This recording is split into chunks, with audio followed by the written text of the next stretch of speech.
안녕하세요. 저는 결혼한 지 2년 된 30대 초반의 여성입니다.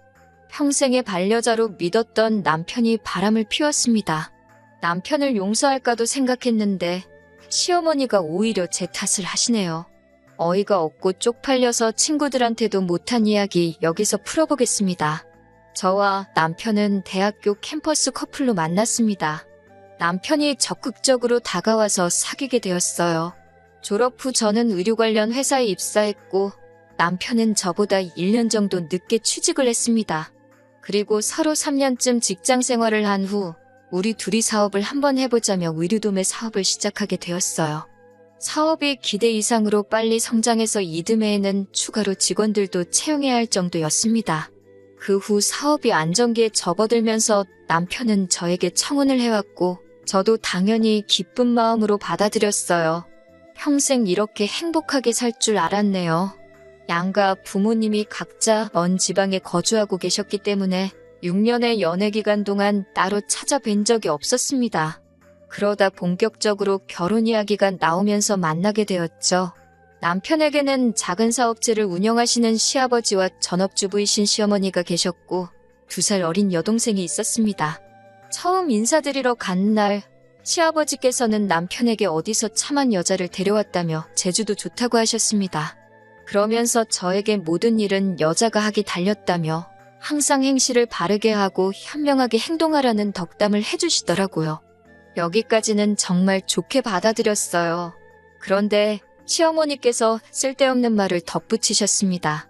세상이 아무리 뒤집어지고 엎어져도 남자가 벌어오는 돈으로 사는 한 남자가 하늘이고 여자가 땅이니 마음에 안 드는 일이 있어도 그러려니 하라고 하시더군요. 저는 속으로 당신도 딸이 있으면서 어떻게 저런 소리를 아무렇지 않게 하시나 싶었습니다. 제가 시어머니께 저도 돈 벌어요 하고 애교 있게 말씀드렸더니 네가 벌어봤자 얼마나 버냐고 그러시더라고요. 뭔가 잘못 알고 계신 것 같아서 남편이랑 저랑 같이 일한다고 말씀드렸어요. 제 말을 듣고는 시어머니께선 남편이 하는 일을 아내가 돕는 건 당연한 거라고 그러시더군요. 곧 남편이 일 이야기는 그만하자며 대화 주제를 돌렸습니다. 서울로 올라오는 길에 남편에게 나는 당신 일을 돕는 게 아니고 같이 일하는 건데 왜 시어머니께선 내가 단순히 당신 일을 돕는다고 생각하시는 거냐고 물었어요. 남편은 시어머니가 워낙에 아들 자랑하는 맛으로 사는 양반이라서 자기가 일을 더 많이 하는 것처럼 부풀려서 말했다며 미안하다고 하더라고요. 남편 말대로 시어머니께서는 아들 자랑을 정말 끊임없이 하셨습니다. 문제는 그런 자랑을 하시면서 꼭 주변 사람을 깎아내리셨어요. 한 번은 결혼하고 얼마 되지 않았을 무렵 시댁에 내려간 일이 있었습니다. 시어머니께서는 주말에 교회분들하고 식사를 하기로 하셨다며 서울에 올라가기 전에 저희더러 들려서 인사라도 한번 하고 가라고 하시더군요. 그렇게 약속 장소에 도착해 인사를 드리고 자리에 계신 분들께서 저희에게 둘 다 TV에 나오는 사람들 같다며 보기 좋다고 칭찬들을 해주셨습니다. 그러자 시어머니께서는 그렇지 않아도 어렸을 때 당신 아들 연예인 시키라는 사람들이 그렇게 많았다면서 인물 좋지 머리 좋지 뭐 하나 빠지는 게 없다고 한술 더 뜨시더라고요. 거기서 끝났으면 저도 단순히 엄마로서 아들 자랑 하시는구나 하고 말았을 텐데 갑자기 우리 새아가는 아들에 비해 인물은 평범해도 심성이 엄청 곱단 말을 덧붙이시더군요. 이건 거의 욕 아닌가요? 자리에서 표정 관리 안 돼서 엄청나게 고생했습니다. 뿐만 아니라 결혼하고 1년쯤 지난 언젠가 신우가 저희 집에 온 적이 있어요. 신우는 시부모님이랑 지방에서 사는데 그날은 서울에 볼 일이 있다며 하룻밤 재워달라고 하더라고요. 생각보다 신우가 일찍 집에 왔는데 막상 셋이 있으니 어색해서 술자리를 갖게 되었습니다. 그런데 그날따라 남편이 제일 먼저 취해서 자러 들어가고 신우랑 저랑 둘이 남게 되었어요. 신우도 이미 취할 만큼 취한 상태였는데 저더러 자꾸 쪽쪽아 이렇게 저를 부르더라고요. 도대체 쪽쪽이가 뭐냐고 왜 저를 그렇게 부르냐고 물으니 아들 등골 빼먹고 산다고 시어머니가 저 없는 데선 저를 쪽쪽이라고 부르신다더군요. 그 이야기를 끝으로 신우는 잠들어 버렸지만 저는 억울한 마음에 밤잠을 이룰 수가 없었습니다. 다음 날 시어머니한테 전화해서 저를 아들 등골 빼먹는다고 쪽쪽이로 부르셨냐고 따지니 당황한 시어머니가 어디서 들었냐고 그러시더군요. 그러면서 하신다는 말씀이 그냥 웃자고 농담처럼 한 말이라고 완전 틀린 말도 아니지 않냐고 하시더군요. 사실 일전에 남동생이 가게를 얻는데 2천만 원만 빌려달라고 해서 제가 빌려준 일이 있거든요. 부모님보단 누나가 편해서 이야기하는 거라고 했었고 이자도 톡톡히 준다고 해서 딱 2달 빌려줬습니다. 아무리 그래도 어떻게 이자를 받냐고 하니 그럼 누나랑 매형 선물이라도 해주고 싶다며 명품 지갑 하나씩 사주더라고요. 그런데 남편이 이 일을 시어머니께 자기가 무슨 처남 가게라도 차려준 듯 과장해서 이야기를 했고 그 이야기를 들으신 시어머니께서는 다시 저에게 연락을 하시고는 왜 남편이 힘들게 벌어온 돈을 친정에 빼돌리냐며 그러는 거 아니라고 호통을 치셨어요. 생각보다 일이 커지자 남편이 나서서 자기가 수습하겠다며 시어머니께 해명 아닌 해명을 해서 오해가 다 풀린 줄 알았는데 그게 아니었나 봅니다. 시어머니는 그 사건 이후로 제가 남편 등골이나 빨아먹는 여자라고 생각하셨던 모양이에요. 저는 고민 끝에 남편에게 사업을 따로 해보자고 했습니다. 남편은 의외로 흔쾌히 좋다며 기왕 이렇게 된 거 생활비도 반반씩 부담해보자고 하더군요. 저도 차라리 그렇게 하면 시댁에서 말 나올 일도 없고 낫겠다 싶어서 좋다고 했습니다. 남편에게 그런 꿍꿍이가 있는 줄도 모르고 말이죠. 저는 같이 일하던 직원 중 마음이 맞던 여직원과 작은 사무실을 얻었습니다. 그리고는 예전에는 중국에서 대량으로 들여와 팔던 도매에서 벗어나 소량씩 오더를 받아 특정 업체하고만 거래하는 의류도매업을 시작했어요.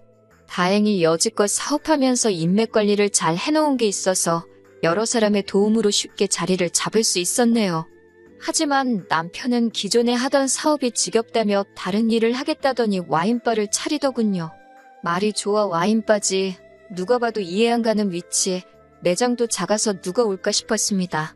그럼에도 불구하고 제가 아무 말도 하지 않았던 건 제가 남편 사업에 대해서 이러쿵저러쿵 말하기 시작하면 남편도 똑같이 제 사업에 다시 간섭할 것 같았거든요. 그렇게 각자 사업을 시작한 지 한 3개월 정도 지났을 무렵입니다. 연애할 때부터 남편은 핸드폰을 잘 들고 다니지 않아 무척이나 속을 썩였던 사람이에요. 그런 사람이 언젠가부터 손에서 핸드폰을 내려놓지 않고 잠금까지 설정해 놓았더군요. 그뿐만 아니라 새치가 워낙 많아서 제가 항상 염색 좀 하라고 노래를 불렀거든요. 그럴 때마다 자연스러운 게 제일이라며 죽어도 안 하더니 언젠가부터 멋들어진 갈색으로 염색을 하고 다녔습니다. 부쩍 외모에 신경 쓰기 시작한 이후에도 무엇보다도 밖에서 자는 게 싫다며 여행 다니기도 좋아하지 않고 하다못해 찜질방도 안 가던 사람이 사업상 아는 사람을 만나봐야 한다며 이따금씩 외박을 하기 시작했습니다. 제 친한 친구에게 털어놓으니 혹시 제 남편이 바람피는 거 아니냐고 하더라고요. 그러다 결정적으로 여자가 생겼다는 확신을 갖게 된 사건이 있었습니다. 저는 그날 모처럼 쉬는 날이라 남편이랑 근교에 가서 꽃구경이라도 좀 할까 생각하고 있었어요. 하지만 남편이 아는 사람하고 상의할 일이 있어서 아침 일찍 나가봐야 한다고 했습니다. 어쩔 수 없이 집에 혼자 남아 대청소를 시작했고 그러다 남편이 미처 숨기지 못한 남편의 카드 명세서를 발견했네요. 백화점에서 값비싼 물건을 할부로 사기도 했고 결정적으로 숙박업소에 간 기록이 남아있었어요. 이튿날 돌아온 남편에게 카드 명세서를 들이밀며 바람났냐고 물으니 너무 순순히 그렇다고 하더군요. 저는 그래도 미안하다고 실수라고 사과하면 한 번은 용서해 주려고 했는데 오히려 그 여자를 사랑한다며 미안하다고 하는 그 모습에 정이 뚝 떨어졌습니다. 이혼하고 싶냐고 하니까 그건 또 잘 모르겠다는데 어이가 없더라고요. 저는 시어머니께 일단 전화를 드렸고 남편이 따로 만나는 여자가 있다고 말했어요. 차마 친정에는 말할 수가 없어서 시어머니께 같은 여자로서 위로라도 받고 싶었습니다. 그런데 시어머니께서는 한숨을 내쉬더니 원래 남자가 잘나면 여자들이 무슨 콩고물이라도 떨어질까 싶어 들러붙는 법이라며 이 또한 지나가리라 생각하고 잊어버리라더군요. 오히려 괜히 일 크게 만들어서 우리 아들 일하느라 바쁜데 괜히 스트레스 받게 하지 말라고 하시면서 말이죠.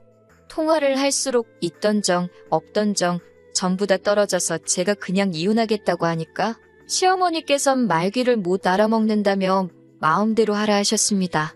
시어머니든 남편이든 진심으로 사과만 해오면 저는 솔직히 소송하지 않고 적당히 위자료만 받고 끝내려고 했어요. 애시당초 같이 살고 있는 집은 친정어머니 명의로 되어 있었고 저희는 전세가 아닌 월세로 돈을 내고 있었기 때문에 아무리 남편이 물고 늘어져도 남편 몫은 하나도 없었거든요. 그런데 남편도 시어머니도 뻔뻔하게 행동을 하니 저도 악에 바치더라고요. 결국 변호사를 사서 그 여자한테 먼저 위자료 청구 소송을 걸었고 이를 알게 된 남편이 절대로 이혼해주지 않을 거라며 엄포를 놨지만 귀책 사유가 남편에게 있었기에 제가 이혼 소송을 또 걸었습니다. 변호사 말로는 남편 앞으로 사업장도 있고 하니 재산 분할을 받을 수 있을 거라고 했습니다. 소송을 시작하고 2달쯤 지나가자 그제서야 남편은 자기가 불리한 상황임을 깨닫기라도 했는지 저에게 합의하자고 하더군요. 저도 하루라도 빨리 이 지긋지긋한 관계에서 벗어나고 싶었기 때문에 위자료 4천과 남편이 몰던 수입차를 제가 가져오는 조건으로 완전히 헤어지게 되었습니다.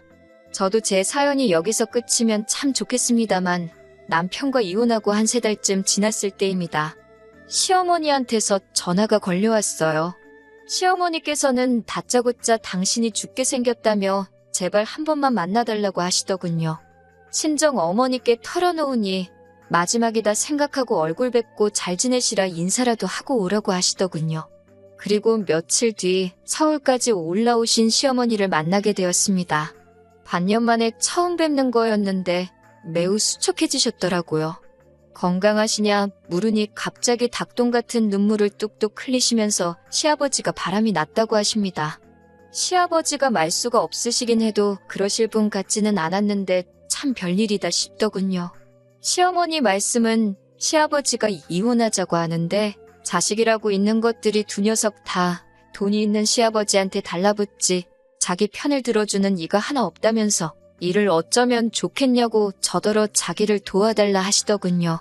그 아버지의 그 아들이라더니 참 피는 못 속이는구나 싶었습니다. 저는 시어머니께 따로 해드릴 건 없고 그냥 이혼하시는 게 속 편하실 거라고 조언해드렸어요. 그러자 시어머니는 그럼 자기는 이제 뭘 먹고 사냐고 해서 소송 거시고 위자료 받으시라니까 자기는 그런 거 할 줄 모른다며 자꾸 저에게 도와달라고 하시더라고요. 저는 정말 이번이 마지막이라는 심정으로 하나부터 10까지 제가 했던 그대로 설명을 해드렸습니다. 그러더니 갑자기 시어머니가 저에게 그럼 당신 아들 돈을 4천이나 뜯어간 거냐면서 지독하다고 하시더군요. 그러면서 그 돈을 다시 내놓으랍니다. 당신 아들이 준 돈이니 당신 돈이나 마찬가지라며 그 돈으로 변호사 비용을 내셔야겠답니다. 기가 차서 정말 실소가 나오더라고요. 그동안 잊고 살았던 서름이 갑자기 복받치듯 올라와서 시어머니께 그동안 시아버지하고 자식들 등골을 쪽쪽 있는 대로 빨아먹고 사시더니 이제는 맏며느리 등골까지 빨려고 그러시냐며 왜 이렇게 염치가 없으시냐고 쏘아댔습니다. 그러자 시어머니가 말 다 했냐고 화를 내면서 마시고 있던 냉수를 제 얼굴에 끼얹으시더군요. 저도 질세라 제 앞에 있는 주스를 시어머니 얼굴에 끼얹으면서 이제 엄연히 남남인데 막 하지 마시라 했습니다. 아이고 소리만 연신해대는 시어머니를 뒤로하고 카페를 나오는데 속이 다 후련하더라고요. 그날 이후로 얼마 전까지 저는 일에만 몰두하며 살았습니다. 집에 있으면 잡생각이 자꾸 나서 우울해졌기에 정말이지 일하고 집만 오가며 살았던 것 같아요. 그래도 덕분에 지금은 연예인들한테 협찬도 하고 해외로 수출도 하고 제가 목표했던 바를 하나씩 이뤄나가게 되었습니다. 그러다 얼마 전 정말 우연히 예전 신우를 만나게 되었습니다. 의료업계 종사자들하고 같이 술자리를 하게 되었는데 자기 회사 인턴이라며 아는 대표가 신우를 데리고 나왔더라고요. 처음부터 신우에게 나쁜 감정은 크게 없었기 때문에 반갑게 인사를 할 수 있었습니다. 술자리가 파하고 집에 가려는데 신우가 저를 기다리고 있더라고요. 예전처럼 언니네서 하루 자고 가도 되냐고 묻길래 그러라 했습니다. 사실 같이 한 세월이 있어서 그런지 전 남편 소식이 좀 궁금하긴 하더라고요. 간단히 말하자면 전 남편이 만나던 여자는 남자 등쳐먹기로 유명한 여자였대요. 애초에 처음부터 남편의 돈을 목적으로 접근한 것이었고 저랑 이혼하고 얼마 되지 않아 여자한테 돈 다 털리고 그나마 가지고 있던 사업인 와인바도 망했답니다. 시아버지는 시어머니하고 별거에 들어가셨고 오갈 곳 없어진 남편과 시어머니 둘이 같이 살고 있다네요. 신우는 지금은 고시원에 머물면서 직장생활 시작했고요. 신우에게 잘 지내라고 가끔 연락하면 언니가 맛있는 거 사준다 했습니다. 전 남편에게는 내 소식은 전하지 말아달라 하니 알겠다곤 했는데 솔직히 전에도 저는 뭐 꿀릴 거 없어서 걱정하진 않습니다. 앞으로도 지금까지 그랬던 것처럼 최선을 다해서 열심히 살아야겠다는 생각뿐이에요.